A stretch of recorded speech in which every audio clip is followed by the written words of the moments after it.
श्री कृष्णचंद्र भगवान की जय, श्री सरस्वती मैया की जय। आज हम चर्चा करेंगे स्वयं सिद्ध मुहूर्त पर।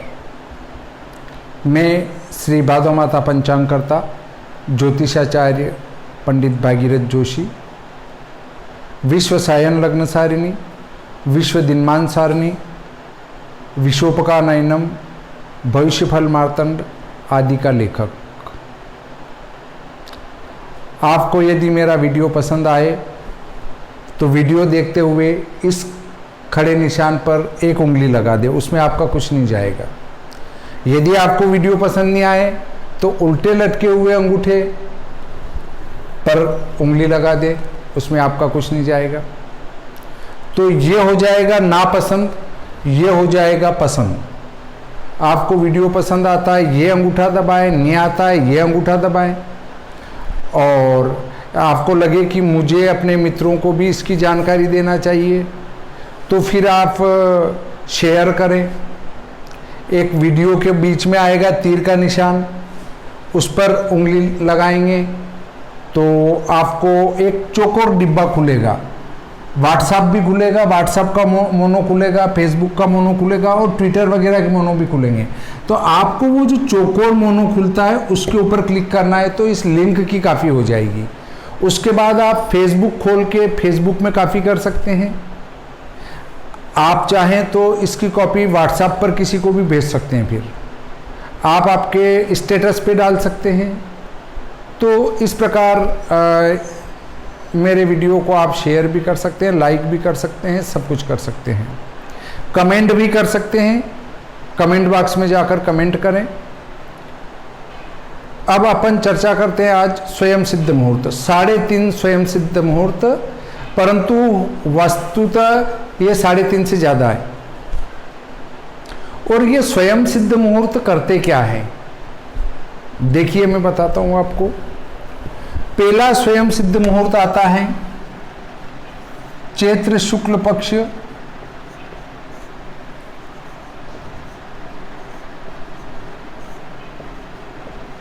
प्रतिपदा।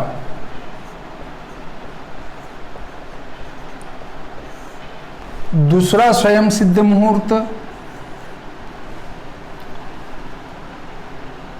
आश्विन शुक्ल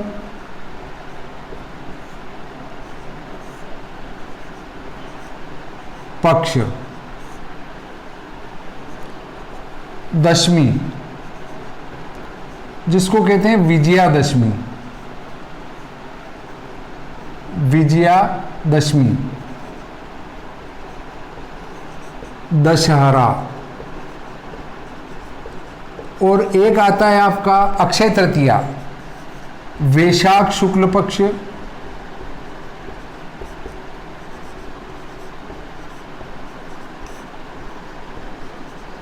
तीज। एक आता है कार्तिक शुक्ल पक्ष, कार्तिक कृष्ण शुक्ल नहीं, कार्तिक कृष्ण पक्ष अमा अर्थात अमावस्या। इसके प्रदोष का पूर्वार्ध अर्थात ये 3 तो पूरे हैं, ये आधा होने से 3.5 मुहूर्त। अब इसमें 5वां जुड़ता है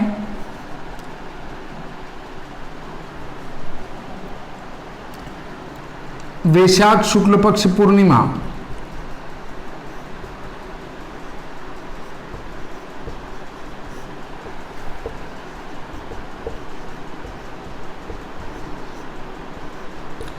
इसको कहते हैं पीपल पूर्णिमा।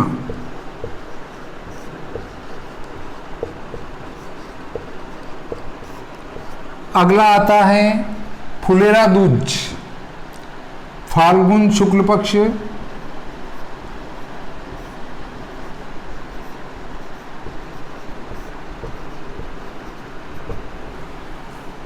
द्वितीया अर्थात बीज।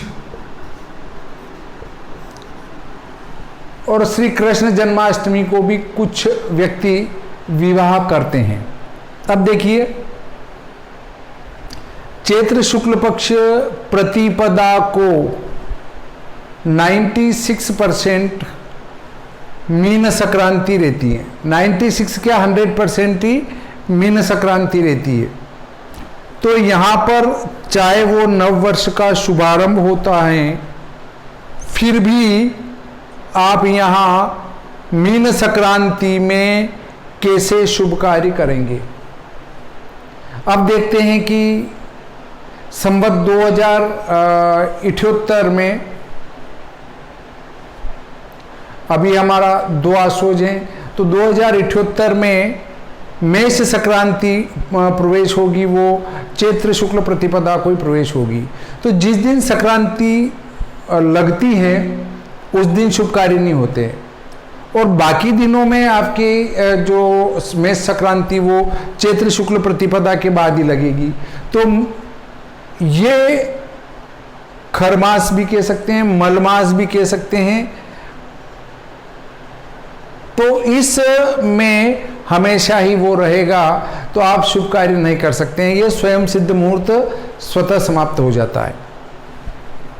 आश्विन शुक्ल पक्ष दशमी, विजयादशमी, दशहरा, इसमें ग्रहारंभ, दुकान का मुहूर्त आदि आदि कुछ मुहूर्त किए जा सकते हैं, परंतु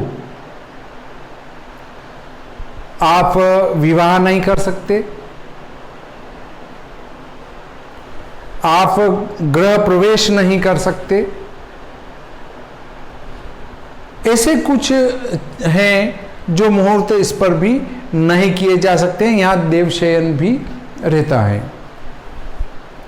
वैशाख शुक्ल पक्ष की तीज, ये क्या है कि युगादि आदि तिथि भी है।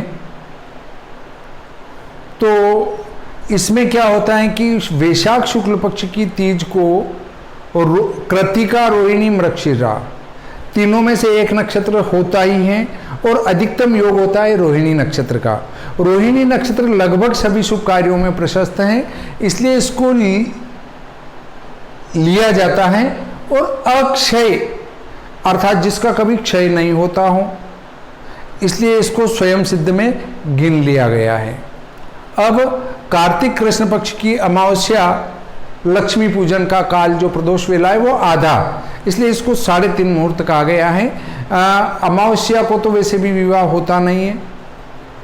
लक्ष्मी पूजन के अलावा और कोई शुभ कार्य होने का प्रावधान कहीं प्राप्त नहीं होता है, क्योंकि ये काल रात्रि भी कहलाती हैं इस दिन की रात्रि, तो इसको ज़्यादा प्रशस्त नहीं कहा जा सकता है। वैशाख शुक्ल पक्ष की पूर्णिमा, जिसको पिपल पूर्णिमा कहते हैं, और आजकल इसको भी स्वयं सिद्ध मुहूर्त में गिन लिया गया और इस पे भी विवाह करते हैं। पर देखिए, आप पूर्णिमा के पूर्वार्ध में भद्रा होती है। पूर्णिमा यदि 50 घटी से ऊपर है तो दिन में भद्रा रहेगी, और दिन में भद्रा रहेगी तो आप भद्रा में शुभ कार्य कैसे करेंगे। तो भद्रा में शुभ कार्य नहीं कर सकते हैं। विवाह रात्रि में भद्रा नहीं रहे तब कर सकते हैं, परंतु ये भी उपयुक्त नहीं लगता है, क्योंकि भद्रा में यदि आप कोई शुभ कार्य करेंगे तो वो अपने आप ही असफल हो जाएगा। तो ये स्वयं सिद्ध मुहूर्त पर चर्चा करी। अब आता है फाल्गुन शुक्ल पक्ष द्वितीया। यहाँ फाल्गुन शुक्ल पक्ष द्वितीया को उत्तरा भाद्रपद, रेवती दोनों नक्षत्र में से अधिकांश एक नक्षत्र रहता ही है, कभी अश्विनी आ जाता है। तो इस प्रकार उत्तरा भाद्रपद और रेवती दोनों ही शुभ कार्य में लेते हैं, विवाह में भी लेते हैं, और इसको फुलेरा दूज को भी इसलिए स्वयं सिद्ध मुहूर्त में गिन लिया गया है। अब आप देखेंगे कि स्वयं सिद्ध मुहूर्तों की ये एक लंबी सूची बन गई है धीरे धीरे। पहले 3.5 थे, 3.5 से 5 हुए, 6 हो गए, आजकल 6 स्वयं सिद्ध मुहूर्त जो है प्रचलित हैं। अब स्वयं सिद्ध मुहूर्त एक कोरी कल्पना है। आप कहेंगे कोरी कल्पना कैसे है।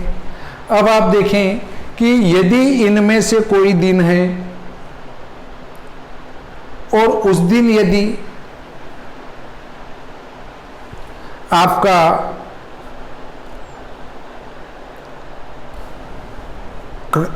महापात दोष है, तो आपका कैसा ही स्वयं सिद्ध मुहूर्त हो वो स्वतः समाप्त हो जाता है।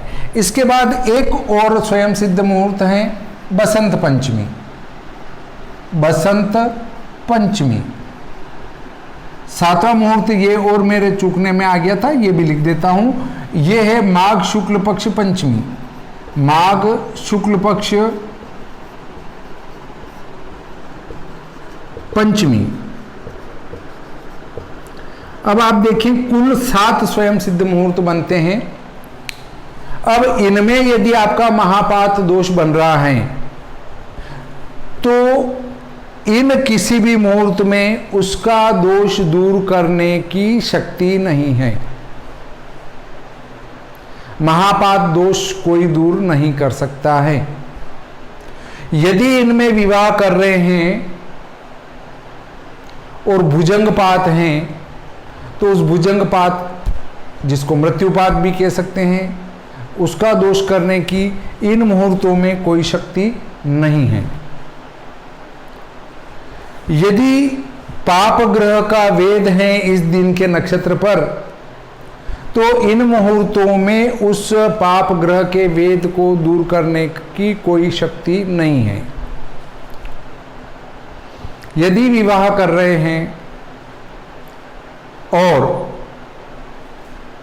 उसमें मृत्यु पंचक है तो मृत्यु पंचक का दोष दूर करने की इन 7 मुहूर्तों में कोई शक्ति विद्यमान नहीं है।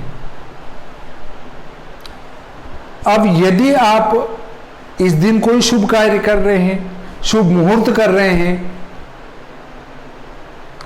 और उस दिन सप्तश्लाका वेद बन रहा है, पाप ग्रह का सप्तश्लाका में वेद बन रहा है, तो इनमें उसको दूर करने की शक्ति नहीं है। इसके अलावा यदि इस दिन के नक्षत्र पर पाप ग्रह की युति हो रही है तो उस युति को दूर करने की शक्ति इन मुहूर्तों में नहीं है। यदि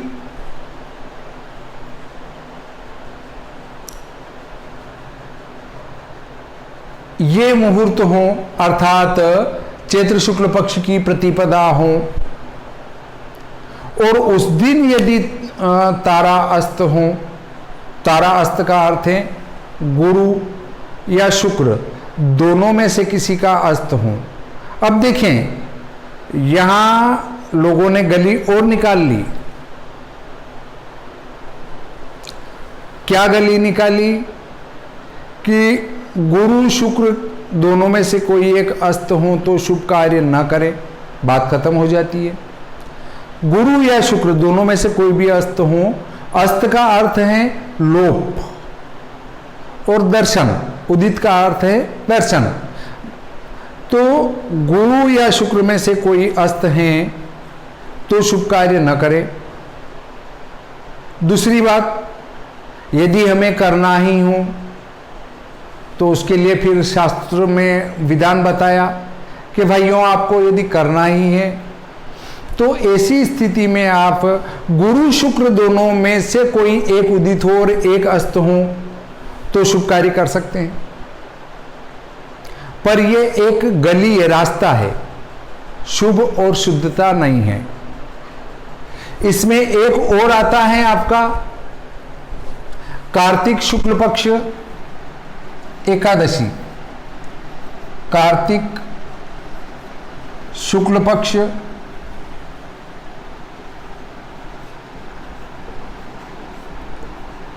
एकादशी, अर्थात इसको देव प्रबोधिनी एकादशी भी कहते हैं। देव प्रबोधिनी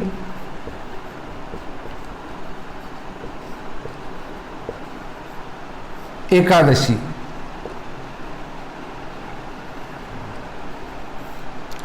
यहां देखें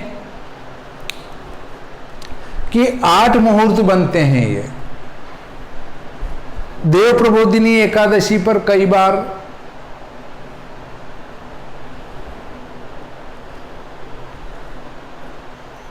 तुला संक्रांति रहती है और तुला संक्रांति में शुभ कार्य नहीं कर सकते हैं, तो एक तो ये दोष आ जाता है।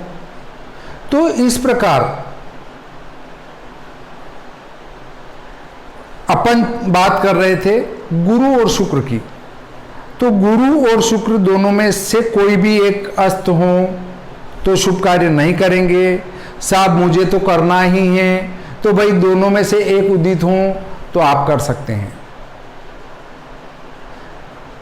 ऐसे कुछ पंचांग अभी प्रचलित हो चुके हैं जिनमें गुरु शुक्र दोनों में से एक उदित है, एक का लोप है, तो भी शुभ कार्य के मुहूर्त उनने अपने पंचांगों में दिए हैं।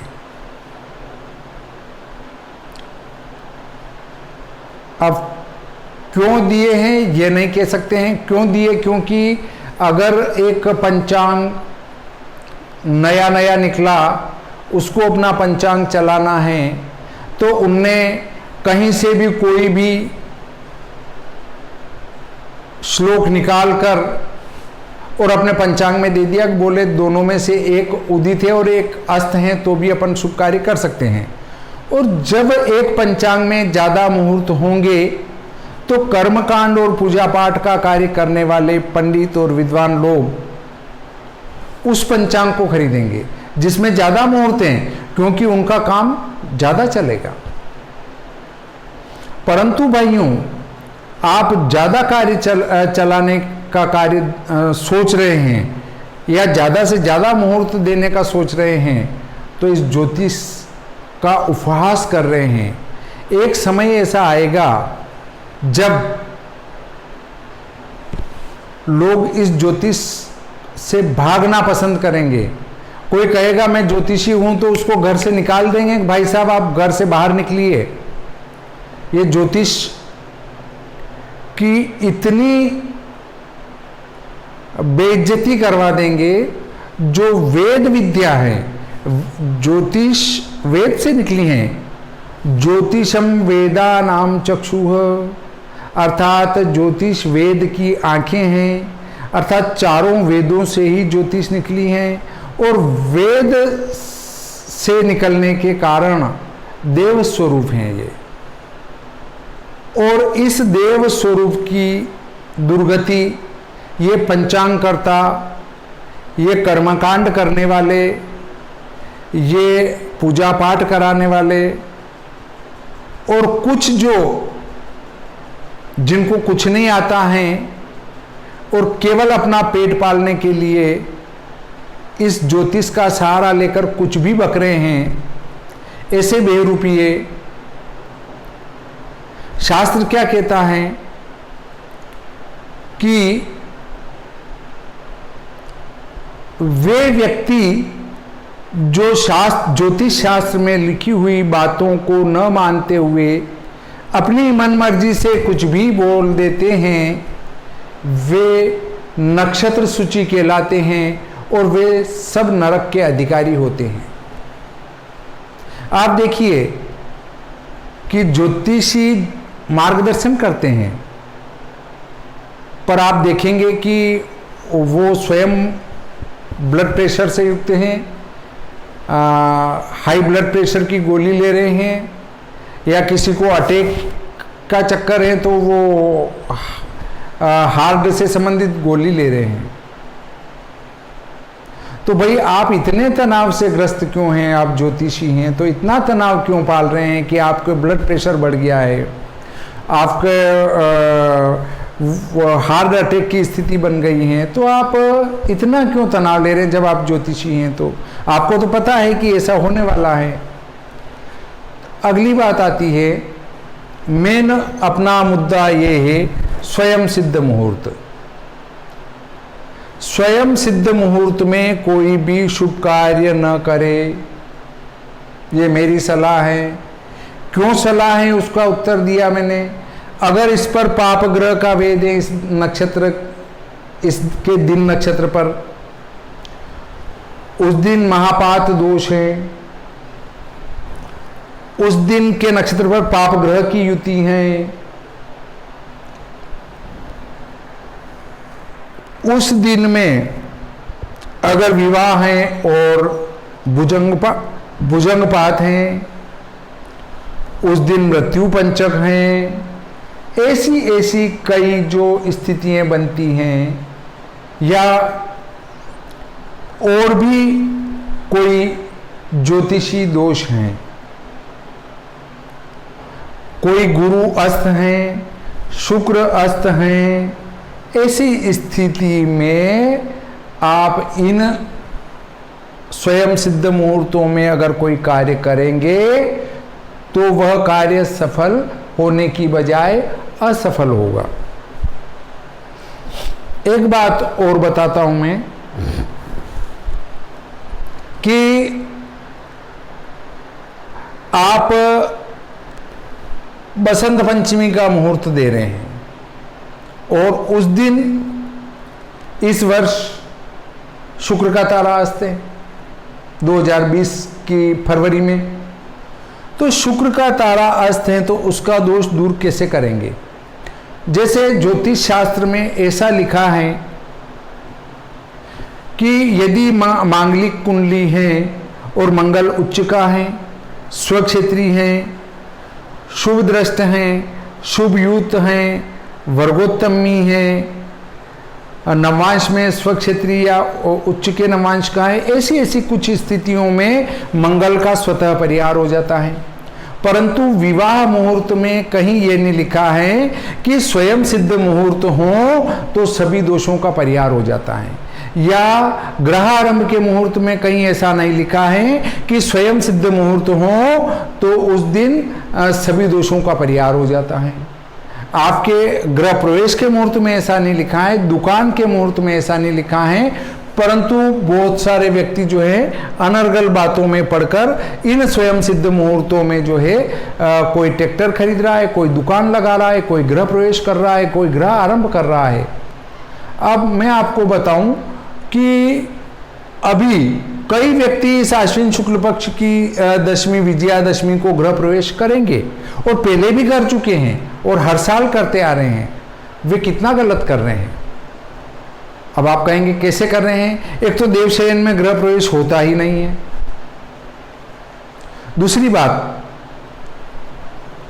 आश्विन में गृह प्रवेश वर्जित है, तो फिर इस विजयादशमी में आप गृह प्रवेश कैसे करेंगे? तो इतना विस्तृत बोलने के बाद आप इस बात को समझ चुके होंगे कि ये जो स्वयं सिद्ध मुहूर्त 8 बताए मैंने आपको, ये एक कोरी कल्पना मात्र हैं और इनको मान्यता नहीं देनी चाहिए, क्योंकि इनको मान्यता देंगे तो उस दिन पड़ा हुआ दुर्योग उस दिन कार्य करने वाले को अवश्य ही नुकसान पहुंचाएगा। ज्योतिष में जो योग हैं, दुर्योग हैं, वे तत्काल फल, कुछ तत्काल फल देते हैं और कुछ दूरगामी परिणाम देते हैं। अर्थात इसका वंश नहीं चलेगा या इसके भविष्य में ऐसा योग बन जाएगा, या अन्य कई प्रकार की जो है विविध प्रकार की परेशानियां जीवन में खड़ी हो सकती हैं। तो आप इस प्रकार आज मेरी बात को अच्छी तरह से स्वयं समझ चुके होंगे कि ये जो स्वयं सिद्ध मुहूर्त हैं एक कोरी कल्पना मात्र है, वास्तविकता नहीं है। इस प्रकार आज का ये प्रकरण संपूर्ण होता है। श्री सरस्वती मैया की जय, श्री कृष्णचंद्र भगवान की जय।